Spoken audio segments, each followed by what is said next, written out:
കാശ്മീരിലെ പെഹൽഗാമിൽ പാകിസ്ഥാന്റെ പിന്തുണയോടുകൂടി തീവ്രവാദികൾ നടത്തിയ ഭീകരാക്രമണത്തിന് ഇന്ത്യൻ സൈന്യം അതിശക്തമായ തിരിച്ചടി നൽകിയിരിക്കുകയാണ്. ഇന്ന് പുലർച്ചെ 1:44 ഇന്ത്യൻ സൈന്യം പാകിസ്ഥാൻ അധിനിവേശ കാശ്മീരിലുള്ള തീവ്രവാദ കേന്ദ്രങ്ങൾക്ക് നേരെ അതിശക്തമായ ആക്രമണം നടത്തിയത്. ഇന്ത്യൻ കരസേനയും നാവികസേനയും വ്യോമസേനയും സംയുക്തമായാണ് തീവ്രവാദി കേന്ദ്രങ്ങൾക്ക് നേരെ അതിശക്തമായ മിസൈൽ ആക്രമണം നടത്തിയത്. ലഷ്കർ എ തൊയ്യബ, ജെയ്ഷെ മുഹമ്മദ് തുടങ്ങിയ തീവ്രവാദ സംഘടനകളുടെ 9 കേന്ദ്രങ്ങൾക്ക് നേരെയാണ് ഇന്ത്യൻ സൈന്യം ഇന്ന് പുലർച്ചെ ആക്രമണം നടത്തിയത്. 30ഓളം മിസൈലുകൾ പാക് അധിനിവേശ കാശ്മീരിൽ പതിച്ചു എന്ന് പാകിസ്ഥാനും സമ്മതിച്ചിട്ടുണ്ട്. റഫേൽ യുദ്ധവിമാനങ്ങളാണ് പ്രധാനമായും ആക്രമണത്തിൽ പങ്കെടുത്തത്.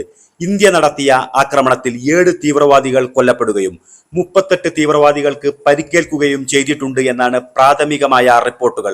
ഒരു പക്ഷേ ഇതിലും കൂടുതൽ തീവ്രവാദികൾ കൊല്ലപ്പെടാൻ സാധ്യതയുണ്ട് എന്നാണ് പുറത്തുവരുന്ന റിപ്പോർട്ടുകൾ.